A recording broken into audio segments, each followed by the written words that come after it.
وأوحي إلى نوح أنه لن يؤمن من قومك إلا من قد آمن فلا تبتئس بما كانوا يفعلون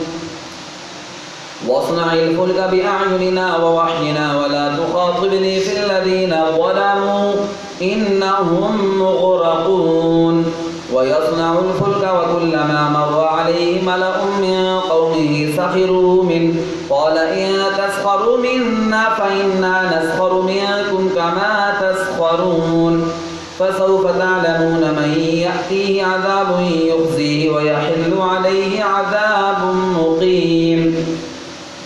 حتى إذا جاء أمرنا وفارت النور قل نحمل فيها من كل زوجين اثنين وأهلك إلا من سبق عليه القول وما آمن معه إلا قليل وقال اركبوا فيها بسم الله مجريها ومرساها إن ربي لغفور رحيم وهي تجري بهم في موج كالجبال ونادى نوح ابنه وكان في معزل يا بني اركب معنا ولا تكن مع الكافرين قال سآوي إلى جبل يعصمني من الماء قال لا عاصم اليوم من أمر الله إلا من رحم وحال بينهما الموج فكان من المغرقين وقيل يا أرض ابلعي ماءك ويا سماء أقلعي وغيض الماء وقضي الأمر واستوت على الجودي وقيل بعدا للقوم الظالمين الله أكبر سمع الله لمن حمده الله أكبر الله أكبر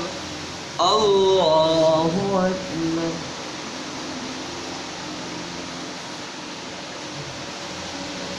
الله أكبر الحمد لله رب العالمين الرحمن الرحيم مالك يوم الدين إياك نعبد وإياك نستعين اهدنا الصراط المستقيم صراط الذين أنعمت عليهم غير المغضوب عليهم ولا الضالين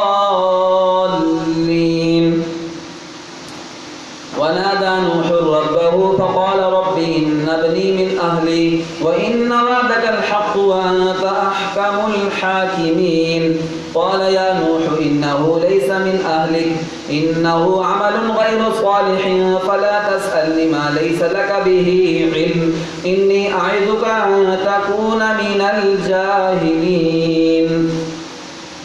قال رب إني أعوذ بك أن أسألك ما ليس لي به علم وإلا تغفر لي وترحمني أكن من الخاسرين قيل يا نوح اهبط بسلام منا وبركات عليك وعلى ممن معك وأمم سنمتعهم ثم يمسهم منا عذاب أليم تلك من أنباء الغيب نوحيها إليك ما كنت تعلمها أنت ولا قومك من قبل هذا فاصبر إن العاقبة للمتقين